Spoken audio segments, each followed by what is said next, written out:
ಭಾರತೀಯರು ಎಲ್ಲರೂ ಈ ಒಂದು ವಿಷಯವನ್ನು ತಿಳ್ಕೊಳ್ಳೇಬೇಕಾಗಿರ್ತಕ್ಕಂಥ ಒಂದು ವಿಷಯ.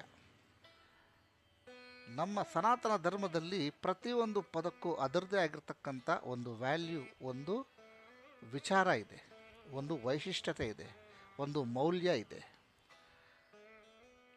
ಈ ಒಂದು ಏನು ನಾನು ವಿಷಯ ಹೇಳ್ತಾ ಇದ್ದೀನಿ, ಇದು ಬಹಳ ಜನಕ್ಕೆ ಗೊತ್ತಿಲ್ಲ. ನೋಡಿ, ನಾವು ಪ್ರಾರ್ಥನೆ ಮಾಡಬೇಕಾದ್ರೆ ಭಗವಾನ್ ಅಂತ ಕರಿತೀವಿ. ಅದನ್ನು ನಾವು ಯಾಕೆ ಭಗವಾನ್ ಅಂತ ಕರಿಬೇಕು?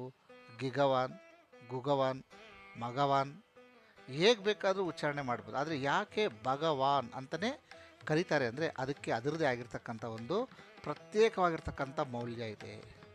ನಿಮಗೆ ಹಿಂದಿನ ವಿಡಿಯೋದಲ್ಲಿ ತಿಳಿಸ್ಕೊಟ್ಟಿದ್ದೀನಿ, ದೇವತೆಗಳಿಗೂ ಭಗವಂತನಿಗೂ ಡಿಫ್ರೆನ್ಸ್ ಏನು ಅಂತ.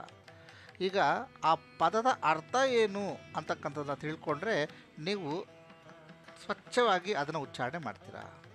ಎಷ್ಟೊಂದು ಜನ ನಾನು ಕೇಳಿದ್ದೀನಿ, ಭಗವಾನ್ ಅಂತ ಆತರವಾಗಿ ನನಗೆ ಒಳ್ಳೇದು ಮಾಡ್ಕೊ ಭಗವಾನ್, ಅದು ಭಗವಾನ್ ಅದು ಮಧ್ಯದಲ್ಲಿ ಎಲ್ಲೋ ಕೆಲವು ಪದಗಳು ಮಿಸ್ ಆಗೋಗ್ಬಿಡ್ತದೆ. ಹಾಗೆ ಮಾಡಬೇಡಿ.